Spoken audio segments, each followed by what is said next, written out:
In part 1 we got off to a great start with Johnny Mann bagging 2 40s in the first 2 nights, and then he had the fish of a lifetime in the shape of an 87-pound common. I chose not to fish the first 2 days because for me the social side is just as important as the fishing. I only see most of our European sales team once a year, so a week on the bank together was a real luxury. That didn't mean that I wasn't watching my swim like a hawk, and after seeing fish show at about 80 yards, I started to fish on the 3rd night. I baited a wide area with a throwing stick for 24 hours before casting the rigs, and on my 2nd night of fishing my patience was rewarded with a proper chunky mirror. It's always a massive buzz to get your first one from a new lake, and with it being the end of November and with the swim being one of the less popular on the lake, I was well chuffed to have created a chance.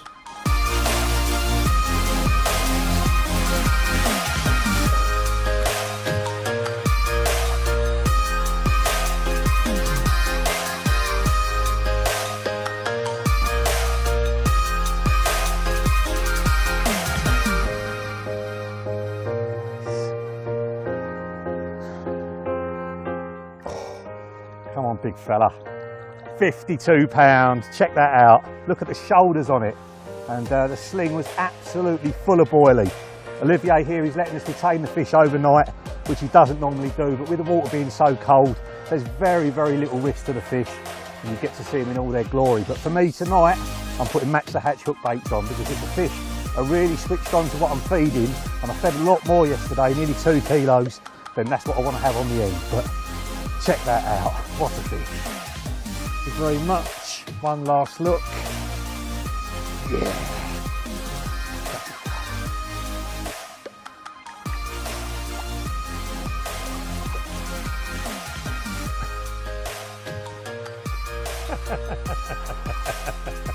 The rig I nailed that amazing 52 pounder on is one that I've used on this kind of venue pretty much all over France. And it's basically a combi rig, so it's a combination of materials. In this case I'm using the new boom material, which is very, very stiff. I crimp it at either end and it basically pushes the hook bait away from the lead when you cast in. And at the moment when we've got a big wind blowing, it's really important that the rig doesn't tangle, and you have to hit it harder than normal, which can cause problems, and that boom just keeps everything separate, and so you know it's sitting on the bottom absolutely perfect. So basically I'll crimp a 5-inch section, so I'm crimping to a size 8 ring swivel at one end, and at the other end I'm crimping a little tiny loop. And then basically to that I'm attaching a loop of line which is tied out of armour cord, which is one of the braided lines, and that's got the hook attached to it as well. So that's the combination. So you've got a very, very stiff mono and then quite a stiff braid at the end, but because it is softer than the mono, it still acts like a normal combi rig, and the hook turns and flips and catches hold. So tying the hook section is a little bit more complicated, but once you've done them, basically the boom remains all the time. You snip off the end bit, rethread another one on, and you're ready to go in seconds. So basically I fold over a bit of 30-pound armour cord, so it's about 6 inches long when it's folded. I poke the loop part of it through the eye of the hook, coming out the front of the hook, and then tie my favourite whipping knot. You make a big loop underneath the hook with both bits of line, and you only have to do 3 turns round the hook. Because it's doubled over, you end up with a 6-turn knot. So basically loop down towards the eye of the hook, and then pull the 2 tag ends tight, and the knot is done. Move it down towards the eye of the hook, and then you'll find you've got 2 hairs sticking out the top of the knot. Cut one of those off, the knot never slips. Never lost anything like that at all, so you end up with one single piece of line. I then put a rig ring onto that, tie a simple overhand knot in that to lock it in place right at the top of the shank near to the bend, and then I tie the loop for my hair, and I've got the bait probably 5 mil away from the hook. The hook I'm using is a size 4 wide gape X, which is heavily sharpened, a very, very strong hook, but is super, super sharp as well, and it was absolutely nailed that fish in the centre of the bottom lip. And to finish it off, before I loop it on, I'll put one of the medium kickers on, pull that up so it kicks the hook link at a nice acute angle, and then you literally go through the little tiny loop you've created in the end of the boom, over the top of the hook, and loop it on. That's it. Bait then goes on. In this case I've got an 18mm mainline wafter that I've soaked in Mystic Spice goo. That gives it a lovely sort of egg yolky yellow colour. I've used that to good effect on loads of different places all around the world, so I just went in with what I knew would work. And lead system wise, it's just a simple lead clip, but in this case I've actually fished it running. So I've got a little tiny bit of tubing poked into the lead clip before I pull the swivel in. I've got a 3.5 ounce distance lead on to basically punch into the wind. It's really important to fish accurately here because there's a lot of weed out there, and I will cast 3 or 4 times and fill the lead down each time just to know I'm on a clear spot. And to neaten that up and stop the lead coming off, I've got rubber connector and then about 14 inches of dark matter rig tube. That's really good for anti-tangle, and it helps everything lay flat down on the bottom. So the rig basically is quite a simplistic looking rig, but with that little tiny bit of silicone tubing pulled into the lead clip, what it basically means is when the fish picks it up, as it shakes its head, it can't use the weight of the lead to get rid of the hook, and then basically lead starts sliding away from the fish. We've seen that on the underwater films, and then you get an absolutely screaming take. And from that 52, I've got an absolute belter. So it's a really nicely balanced rig, it's really well camouflaged, and it never tangles. Iron, or RJ as we know him, has been back out in the boat and re-echoed his swim after his original spots near the island snags didn't produce, and his efforts have been rewarded with a lovely clean mirror on his first night out in deeper water. RJ visits tackle shops in the north of Holland, which is the area of Europe most like the UK, with high concentrations of anglers, loads of shops in close proximity and some really awesome fishing. RJ targets the biggest fish in his area, usually on highly pressured waters, which has honed his skills superbly. Vanochtend eindelijk na lang wachten de aanbeet. Ik moest een beetje zoeken. De stek die ik heb, waar ik het mee moet doen, is vrij ondiep. Ik heb alleen dichter onder de kant. Ik vis richting een eiland. Standaard zou je zeggen, we gaan richting een eiland vissen, de vis houdt zich daar op. Maar dat is op het moment gewoon absoluut niet waar. De vis zoekt de diepere plekken. Daar ben ik super blij mee. Eindelijk vis.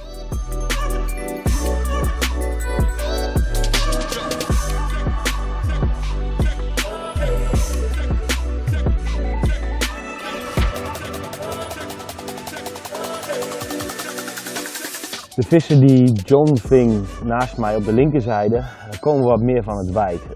Dat heeft mij doen besluiten dat ik met mijn middelste hengel verder weg wilde vissen dan de andere hengels die ik nu uit heb liggen. En die heb ik gewoon gezocht, een plek van het eiland af waar die iets verder afliep. Uiteindelijk heb ik een plateau gevonden met een klein gultje. Ja, en daar ligt hij nu net overheen en daar heb ik die aanbeten gekregen. Dus dat blijkt gewoon echt hopelijk een trekroute te zijn voor die vis. Het aas wat ik op dit moment gebruik is de fiber boilie van Mainline. Ik moet heel eerlijk zijn, het is de eerste keer dat ik er überhaupt mee vis. Danny heeft het meegenomen om te gebruiken hier deze week. Het grote voordeel van dit aas is dat ik zit niet met 20 mm boilies te vissen, maar met een 10 mm boilie. Dat is heel klein. Het grote voordeel is dat je heel erg kunt verspreiden. Fantastisch, heerlijk. Hiervoor gaan we naar Frankrijk. Waanzinnig toch?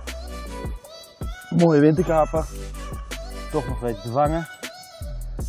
Liggen weliswaar in wintermodus. Deze voor het iets betere weer toch niet weer staan. Super, ik ben er heel blij mee.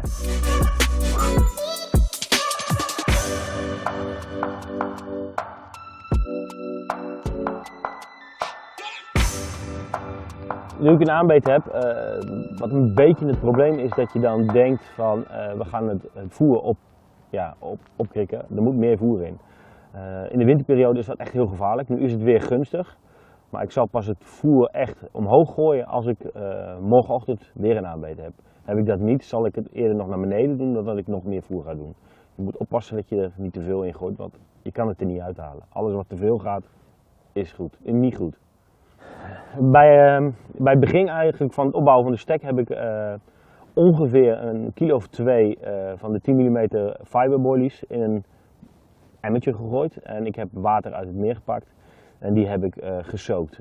Het grote voordeel daarvan is, het is algemeen bekend, zeker op betaalwateren, dat de vissen, de boilies die vers zijn, die laten ze echt liggen. Ik heb zelf veel ervaringen daarmee en zeker met betaalwateren. Een groot voordeel daarvan is als je ze washed out doet. Ik heb er goede ervaringen mee. Ik doe het dus nu standaard. Ik gooi ze bij aankomst in het water en die gebruik ik om te voeren. Ik zal niet een standaard boilie uit de verpakking zo erin schieten. Maar dat is een persoonlijke voorkeur. Maar dat doe ik elke keer als ik eigenlijk op een betaalwater kom. Ja. Voor wat betreft het materiaal wat ik op dit moment gebruik is eigenlijk alles erop toegespitst dat je afstanden kunt halen. Het wil niet zeggen dat je afstanden gaat gooien. Ik zit met 3/3/4 hengels te vissen en Basia rails. Dat kan afstanden gooien, maar daar kun je ook prima mee onder de kantje vissen. Ik ben dus begonnen met een afstand van 22 reps en er ligt nu één hengel op 30 reps. Je moet het kunnen gooien. Als je materiaal meeneemt wat niet toereikend is ook zonde. Als je net die 10, 20 meter extra niet kunt gooien, want die haal je niet. En we mogen hier niet uitvaren met de boot, dus we moeten het gooien. Daarom neem je dus de hengels mee waar je toereikend zijn voor het water waar je op dat moment vist. Nou, dit is de rig waar ik eigenlijk afgelopen jaar erg veel vertrouwen in gekregen heb. Ik moet zeggen, ik heb hem langzaamaan opgebouwd. Het eerste deeltje is min of meer aan het begin van het seizoen gekomen met filmen van de masterclass met Kevin. Daar zijn we gaan vissen met de IQ-D-rig. Ja, die D-rig die heeft gewoon het grote voordeel dat hij eigenlijk altijd weer goed terechtkomt bij het oppikken van een vis en weer uitspugen. Ik heb het nu aangepast met een boomdeel, 55 pond, zware versie. Ik krimp de boom met een klein lusje aan het einde, dark matter braid, met een knotless knot en een D-stukje.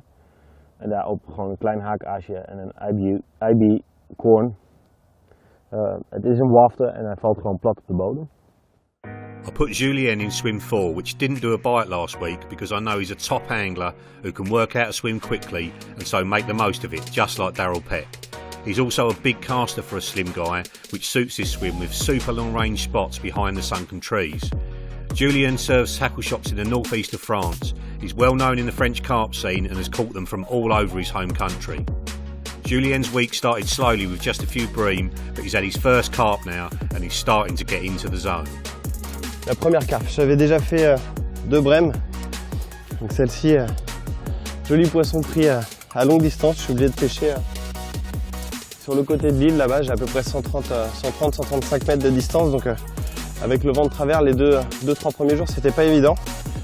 Hier soir il y a eu une grosse accalmie et puis le temps s'est adouci, donc ça a plutôt joué en ma faveur. J'ai fait une première brème et puis à 3h30 du matin ce joli petit poisson. J'espère pouvoir faire encore quelques plus grosses, mais c'est déjà chouette. Sur un combi-link, un morceau de boom avec un morceau d'arme à corde pour éviter de s'en mêler.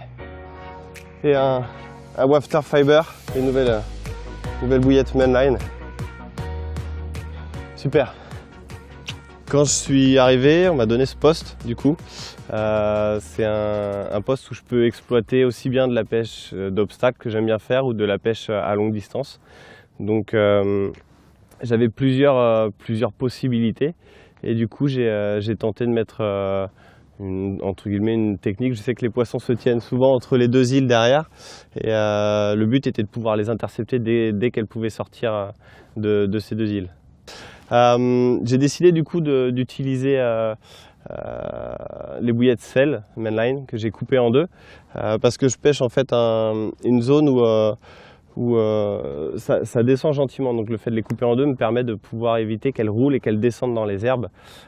Donc en fait j'ai un couloir à pêcher, il y a l'île, il y a 2 arbres morts qui sont coulés contre l'île à gauche et du coup ensuite j'ai à peu près 10 mètres de large, ensuite j'ai de l'herbe, donc j'ai un vrai couloir à pêcher où il y a du sable et du gravier. Et du coup il faut que je lance sur ce couloir là. J'ai amorcé une zone assez large parce que en lançant du bord ça fait une distance assez conséquente. Je dois lancer à peu près à 130-135 mètres, donc quand il n'y a pas de vent comme aujourd'hui ça se fait à peu près bien, mais quand on a le vent de travers c'est un peu compliqué, donc c'est vrai que pouvoir amorcer une zone un peu plus large ça permet de pouvoir tomber un peu plus à droite ou à gauche et pouvoir quand même pêcher correctement. Après pour l'èche je vais juste utiliser un wafter. J'aime bien utiliser les èches équilibrées surtout l'hiver parce que les poissons sont quand même beaucoup plus méfiants, donc c'est vrai que quand ils vont commencer à s'alimenter sur le spot, j'aime que les lèches équilibrées arrivent tout de suite. C'est la première chose qui bouge sur le fond et qui peut attirer un petit peu leur curiosité et du coup s'en saisir le plus rapidement possible. En fait, pour lancer loin, il est vrai que le gabarit peut aider. J'ai mon collègue Franck qui est juste à côté, qui est quand même qui est bien taillé, hein. Il est quand même il est bien charpenté. C'est vrai que il a plus d'amplitude et c'est quand même c'est un lancer qui va être différent. Il n'a pas besoin de prendre de l'élan comme moi je prends. Moi j'ai quand même besoin je suis pas très grand, je suis pas très costaud. Par contre je suis nerveux, donc je prends de l'élan et j'élance mon plomb en arrière. Je mets un plomb un peu plus lourd du coup que lui peut utiliser. Je monte en 140 grammes du coup pour pouvoir lancer là. Et après je suis qu'en 12 pieds. C'est vrai que si j'avais eu des cannes de 13 pieds, je pense que j'aurais pu gagner encore un petit peu plus. J'utilise des Basia, des cannes Daiwa Basia, Basia DF en 12 pieds, 3,75 livres. Donc il existe les 13 pieds. Avec les 13 pieds, on va gagner encore un petit peu plus en distance, mais j'ai déjà les 12 pieds. C'est vrai que c'est quelque chose d'un peu plus polyvalent pour moi, vu que je pêche de temps en temps aussi en bateau. 13 pieds, ça peut être un peu gênant, donc le 12, c'est vraiment le bon compromis pour moi. Du coup, je pense qu'on a passé le plus compliqué de la session, parce qu'on arrive après, on arrive sur un temps qui va être plus doux. Un vent qui va être plutôt bien orienté, pas trop fort, et une pression atmosphérique qui va baisser. Donc du coup, c'est vrai qu'à mon avis, les poissons vont se mettre un peu en activité. Et c'est vrai que moi, je fais le poisson sur la nuit qui m'a semblé la plus agitée. J'ai entendu des poissons sauter pendant la nuit. Pendant mon combat, j'en ai entendu un ou deux. Pendant le temps que je relance, etc., j'avais entendu encore d'autres poissons, donc le temps de se rendormir aussi. Donc c'est vrai que je pense qu'on a passé le plus compliqué. Il faisait très froid, on a eu une nuit hyper fraîche. À 22 h, c'était déjà gelé partout. Donc je pense que là, il fait beaucoup plus doux.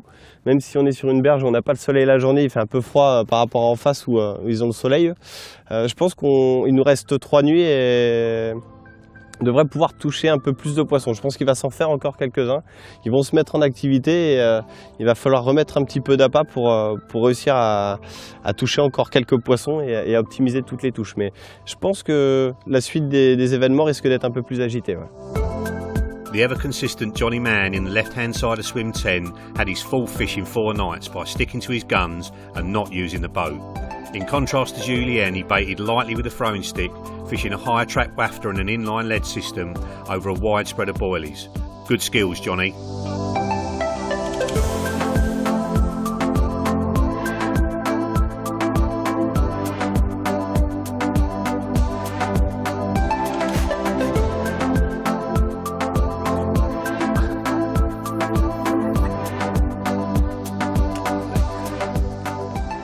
Weather has just gone absolutely biblical now. I mean, you just kill for this weather at the end of November.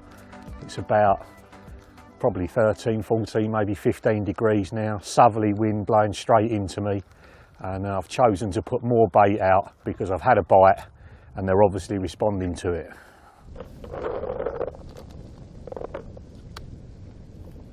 Just putting out a mixture of 15mm fibre and 18mm cell. They fit nicely into the spom together. It's just going out 21 rod lengths onto the spot. And what I do is I put probably 3 or 4 spoms out at that range over each rod. The rods are spaced out quite wide, probably 20 yards between the left and right hand rods, all at the same range, all on a clear patch that's got bits of weed sort of in between it. That's why I'm having to space the rods out so much. And then once I've done that, I'll put a few spoms out longer. Go. And I've noticed from underwater filming that you don't want all your bait landing right on top of one another. So I'm spreading it out, not really spomming in the same place twice. And take it out of the clip now, and it's clipped up another 6 foot further, so I'm dropping maybe a dozen spoms on the area where my rigs are landing, and then another, I don't know, half a dozen to a dozen beyond it, 6 foot beyond it, just to spread the bait out. These are great big fish, and with these warm temperatures they're obviously starting to feed. And I had my bite over about 1 kilo of bait last night, that amazing 52-pound mirror. And with the weather improving, I've decided to put 2 kilos out today. We're so lucky with the weather. Last week they had gloomy weather all week long. The fish didn't really show. I heard a couple of fish last night showing. It's obvious now that they're moving around. There's more bites going on all around the lake. And this change in temperature and wind direction has obviously turned them on. We were told in advance actually that that spomming the bait out actually caused a reduction in action for the anglers fishing around the islands at long range. They said it was much better to go out in the boat and spray the bait from the boat, which some of the guys here are doing. That's another great tactic. Put the marker float out, scull out in the boat short of your spot, and then catapult the bait the rest of the way. And if I had a boat in my swim and had been using it since the start, I probably would have done that, but I did this yesterday. It worked last night, so I'm repeating the process just with a bit more bait.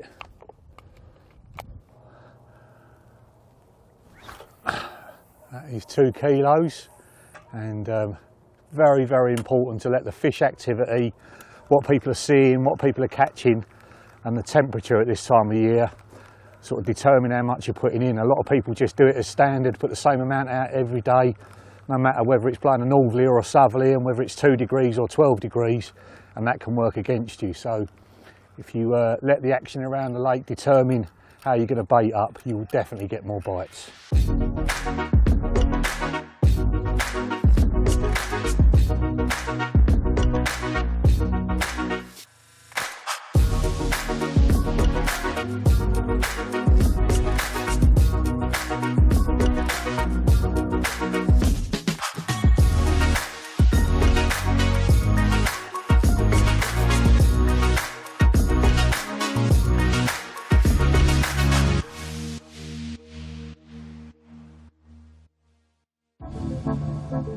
But what a wicked night's fishing. I finally managed to get 2 bites in a night, but not quite as I'd expected. I had one down on the main bite spot and had that so early, only just after 9 p.m, that I thought I'm going to get another chance at 3 o'clock in the morning, but it didn't happen. However, just after 4 o'clock this morning, my new spot that I found off the side of the island roared into life. I was fishing it with a really tight clutch because there's a few snags. I didn't want it to gain too much line. So as soon as I got the bite, I was on the rod and just walked backwards with a tight clutch, just pulling it away, no reeling, no chance of letting the fish get under the island. Worked a treat, quite a lot of weed between me and the fish, which just kept a really tight line, and you could almost feel the weed tearing as it was coming out, and thankfully it made the net. Interestingly though, up until last night, I've had 2 other guys to my right, Marco and Davide, and I'm not sure if it's had an effect, but Marco said he had a rod over towards that area, but with there then being another 5 lines crossing out into that open zone, I wonder if it sort of stopped the fish coming round there and stopping for a feed. With my 1 line going out there and just sort of a smattering of bait, I probably put half a kilo of free offerings down. I think they had a bit more freedom to come round. I started getting liners, they clearly started to get their heads down, and thankfully found the hook bait. And at 38.4, it's my biggest so far. We did manage to nick 2 bites last night, but not off what's been the main spot. My new spot's produced 38.25 as well, so it's my biggest so far, and with a night to go, 2 spots rocking, you can't help but wonder, is tonight the night? Either way, I'm buzzing. Whenever I fish a new lake, that could be back in the UK or anywhere else in the world, I like to cast a rig out that gives me extreme confidence. A rig that I've used everywhere and it's consistently caught me carp. I just know that when it hits the bottom, it's going to be presented. And out here at Twas I've been using my boom combi. It consists of a 25-pound boom section of 6 inches long, and it's crimped both ends. So under this part here, as you can see there, I've crimped a loop. That's then covering up the quick change swivel with a piece of dark matter anti-tangle sleeve, just to ensure that it can't come off. And at the other end, under the putty here, is also another loop. That's crimped much, much smaller. Now the clever bit is the bit that I do with the supernatural braid.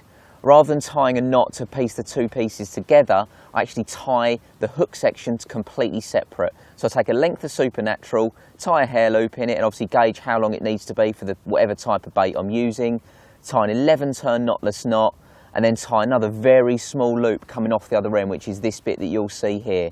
You then simply thread the loop of braid through the loop in the boom and pass the hook through and do like a loop-to-loop knot. And quite simply, it's ready to go. I like to put a nice big blob of putty over here for 2 reasons. One, it tidies everything up. Where you've crimped the boom, it can leave a very small stiff section which could lead to tangles if you're not careful. And secondly, the blob of putty really helps to keep the hook facing down when a fish picks it up, ensuring that you're more likely to hook them in the bottom lip.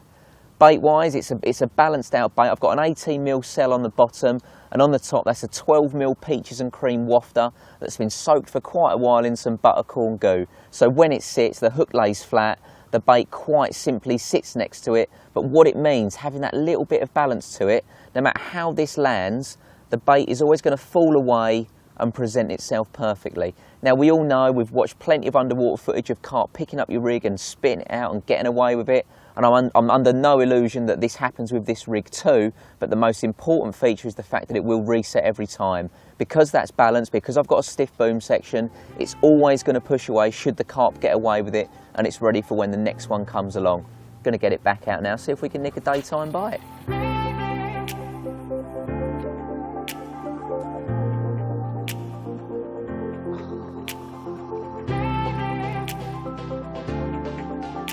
When fishing to snags, no matter what form they're in, be it weed, lily pads, tree roots, whatever, you need a really tight line. You need to make sure that you're fishing with a locked up clutch as well, so that under no circumstances can the fish get into the snag, because all that will ever happen, or 9 times out of 10, is you end up pulling, your line snaps, and the fish is ultimately left with some form of rig left in its mouth to get rid of at a later point. If you do everything correctly, you may get less bites because your line's not nice and slack, but you'll certainly land more of the ones that you hook, and that is far more important. Fish safety has always got to be number one. RJ's had another 40 plus mirror from his 30 wrap spot, fishing well away from the island. 2 good fish on the bounce proves he was right to copy the others and move rods into deeper open water areas. Being open-minded like this is a key aspect of successful angling. All the best laid plans go out the window when the carp decide not to follow the rules. RJ has adapted well and gone from 0 to hero. Kijk eens aan, waanzinnig. Het heeft even geduurd. De eerste vis kwam eigenlijk vrij onverwachts. Ik moet heel eerlijk zeggen dat ik op deze gehoopt had. En daar moet ik mee zeggen, de stek waar ik vanaf het begin ben begonnen met opbouwen, zijn takken die in het water liggen. Veel takken eigenlijk. En net voor die takken leek het schoon. Op de dieptemeter kon ik het goed zien. Ik ben gaan voeren in de takken en uiteindelijk wachten op het moment dat die vissen eruit zou trekken. En deze was vanochtend de klos. Helemaal blij mee. Super. Hiervoor gaan we naar Frankrijk op het moment.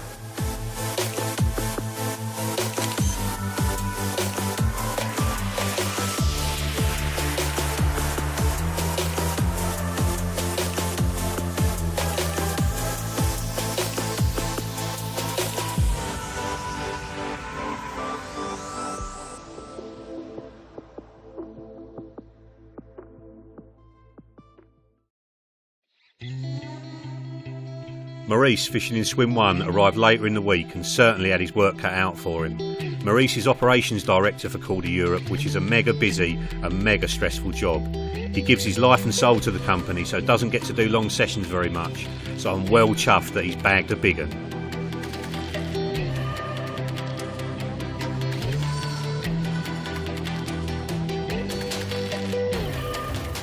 Look at this incredible 53 pounder which I caught last night. Beautiful fish. The swim which I'm fishing in is very, very weedy, and I went out with my colleague RJ in the boat with the echo sounder to find some clear spots. They were very difficult to find, and the ones we found were very, very small, just enough to place one rod on. And I think with the weather changing, the southwesterly winds picking up, this has been just perfect. Last night everything came together. I'm really, really happy.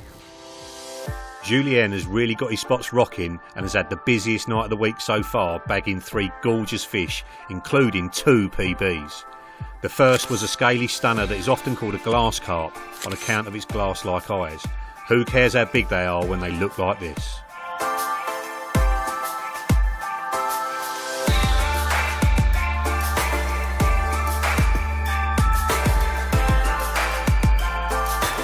Julien's adapted his style of fishing perfectly to this lake. Twas eel suits anglers used to use in boats, and Julien does this almost every week, so I was super keen to pick his brains about his approach, as I'm a novice when it comes to using boats. After chatting with Julien, he tells me he's actually fishing over the top of a sunken tree that sits on top of a raised area at about 80 metres.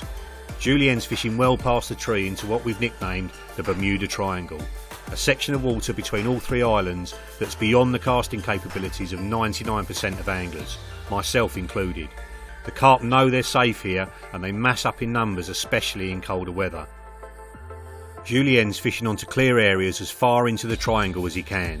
Accuracy is still important, so it's not just a case of blasting them long, you have to be on a clean spot so the rig is fishing effectively.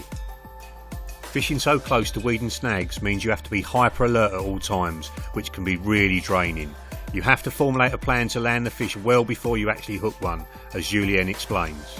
When I have a take, I have to look where she is going, and if she's gonna left, I have to jump in a boat to take him. Serious fishing then? Yeah. So because I don't use boats a lot, and I always worry, I have 3 rods out, a fish comes on one rod, I have to jump in the boat. How do I stop going through the other lines? Yeah. How do you do it? I don't know if I'm lucky or not. You go out really wide? Yeah. At the start, and after my trajectoire, my way. The trajectory, trajectory, sorry. With the boat is always calculate about the fish reaction. So if I have the tree over there, I have to go with the boat over there. Right, okay. To keep the fish out. Right, so you go in the opposite direction to the snag. Right, okay. And how much that spot you had that fish on? How many runs have you had on that spot? On this one, 2. 2. Yeah, 2 on this one. And a bream, but... And a bream, right, okay. But they're still eating the bait, aren't they? They're still eating the bait. Yeah. So how much bait are you putting in every day for that one spot? I can't count every day. It's every bite. Every bite? Every bite, Right, okay. When I have a bite, I'm baiting maybe 500 grams. Right, half a kilo of boilie. Yeah, half a kilo. Yeah, half a kilo boilie. Yeah. Okay, so if you get a run on Monday, after the run, half a kilo boilie. Yeah. If you don't get a run on Tuesday, no more bait. Yeah. Right, you're 100%. The bait is still there. Yeah. Right, okay, that's really good. That's really good. Julien's next fish is a new PB mirror at just over £63. It's a proper chunky one with wicked colouring and is exactly the sort of fish that I love to catch. These special carp are what keeps us coming back to France, especially to lakes like Choiseul.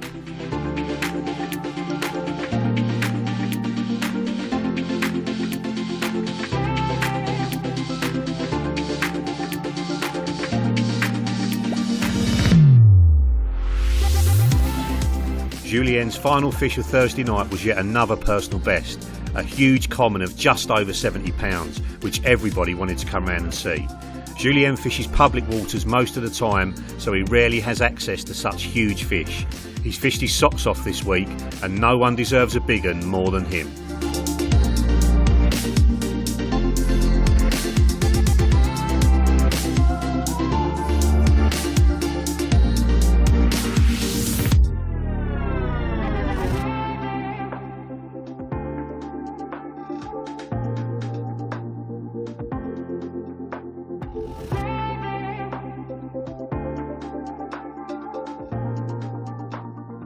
Donc pour cette canne-ci qui est posée à 130-135 mètres, je vais, commun à toutes mes cannes, un camo leader, monté en montage hélicoptère, mais avec la fameuse perle HeliSafe derrière. L'important et toute l'utilité de cette perle-là, c'est que si jamais au contact du poisson, avec toute l'herbe présente dans le plan d'eau, parce qu'il faut dire qu'il y a quand même beaucoup d'herbe sur le fond, on va avoir, il y a 3 mètres d'eau en moyenne partout et on va avoir plus de 2 mètres d'herbe quasiment, surtout sur les 80 premiers mètres. Donc c'est vrai que si on prend un poisson et qu'on a encore le plomb de 140 grammes pendu dessus, ça va tout de suite donner envie au poisson de descendre et ça va le tirer vers le fond, donc du coup il va foncer dans l'herbe et ça va compliquer la suite du combat. Donc ce que je fais, c'est qu'avec l'HeliSafe, on peut choisir soit de perdre le plomb ou non. Donc là en fait, au contact du bas de ligne sur l'HeliSafe, ça va ouvrir la petite agrafe, on ne le voit pas très bien mais on le verra après et du coup hop, ça va me permettre de pouvoir libérer le plomb. Et dans ce cas-là, en fait, le poisson, on met la canne haute, le poisson, lui, va monter sur la couche supérieure de l'eau et ça va nous permettre de pouvoir faire le combat relativement tranquillement. Il faut quand même être vigilant, mais ça aide beaucoup. Ensuite, derrière, un peu plus technique. Donc là, le bas de ligne en lui-même. On va être sur un combi-link. L'avantage, c'est qu'on va avoir une présentation hyper naturelle. Et en plus de ça, on va avoir une première partie qui va être en boom, donc très rigide, hyper discrète. Un vert teinté comme ça, qui une fois posé sur le fond, que ce soit sur un fond un peu argileux ou sablonneux ou même du gravier, on ne le voit franchement pas. Les sleeves pour le sertir, pas besoin de faire de nœud, ça tient, c'est indestructible comme ça. Et derrière, je vais mettre une terminaison en tresse. Donc, pourquoi le combi-link? Simplement pour, en fait, quand je vais lancer, ça va complètement éviter les emmêlages. Le bas de ligne, il va être très rigide, il va partir vraiment très droit, et une fois qu'il va tomber dans le fond, le plomb va heurter le fond, et lui, le bas de ligne, il va se déployer correctement comme ça. Et ça va permettre de pouvoir mettre mon èche équilibrée ou flottante le plus loin possible du plomb. Et en même temps, bien la présenter s'il y a un petit peu d'herbe tapis sur le fond ou si c'est pas très propre, ça va permettre de pouvoir la poser vraiment très proprement le plus loin possible. Du coup, la terminaison qui elle est en arme à cordes, hyper souple, ça va me permettre du coup d'avoir une présentation très naturelle, et si le poisson commence à se nourrir tout autour de l'èche, avoir une bouillette comme si c'était une bouillette d'amorçage qui se promène tout autour et qui bouge tranquillement. En plus de ça, vu que c'est un équilibré, elle va être beaucoup plus. Tout est relatif, mais elle va être plus légère que les autres, ce qui fait que les moindres mouvements autour vont faire qu'elle va bouger, et ça va attirer la curiosité du poisson et pouvoir l'inciter à venir s'en saisir. With Julien's fish safely returned and all the anglers wound in, we got together with the owners, Olivier and Nicole, to celebrate what has been a fantastic week. Lady and gentlemen, a toast. Thank you very much to Olivier and Nicole for looking after us so well, and thank you to the massive Carp for becoming our friends. And thank you to all of you for coming as well. Cheers. It's added loads to my fishing, and behind the scenes we've made great plans for next year and had a proper laugh in the process. The week's not over yet, and with a few anglers still to catch, it's important for them not to give up and keep on trying to the bitter end. The bites kept coming on the last night, which is often the case as the fish get more and more used to the angling pressure and return to baited spots they fed on during the week. It was great to see Frank in Swim 12 bag one right at the death. Frank's from our German sales team covering the central, north and eastern parts of Germany. He's watched others catch around him all week, and he didn't let his head drop once and stuck to his game plan, fishing his favourite wafter on an IQD rig over a big spread of boilies. It's paid off with this stunning grey mid-30 common. He's understandably made up, and that long drive home will pass just that bit easier with a fish under his belt, and we all know how that feels. Last minute bite. Big Frank Carrossier in Swim 6 tried his heart out all week, and after some disasters with cut-offs, he finally landed a 40-pound mirror on the last night, a just reward for Frank's determined attitude. The final fish to come out was from the ever-consistent Julien. He's really got his spots rocking now, as is often the case on these week-long sessions. We've kept a note of all the bite spots and winning tactics, so when we come back in 2 years' time, we'll have an even better chance to bag some more Twasil's monsters. My best memory of the week is not the last night, the night before. I made my 2 PBs in the night, so that was just incredible. At 32 kilos common and 29 kilos mirror, so just crazy. We meet everybody just one time a year, so it's always a very good week. And when you have the fish, that's perfect. Being social with all the guys, being here. It's nearly winter, cold fishing and catching fish all over the lake. Especially the big moment with the big fish of John. Yeah, it was amazing. Highlight of my week, definitely the big fish, yes. It would be the highlight of everyone's week, I'd like to think. Not of anyone's week, should I say, you know. To catch a fish of that size, well, it's something you set out to do but never expect to do. So yeah, that's the highlight. It's got to be the highlight of the week. My favourite bit of a brilliant week has to be Johnny Mann catching the 87-pounder. He's just absolutely blown away by it, and he's a super nice guy, puts loads of effort into the business.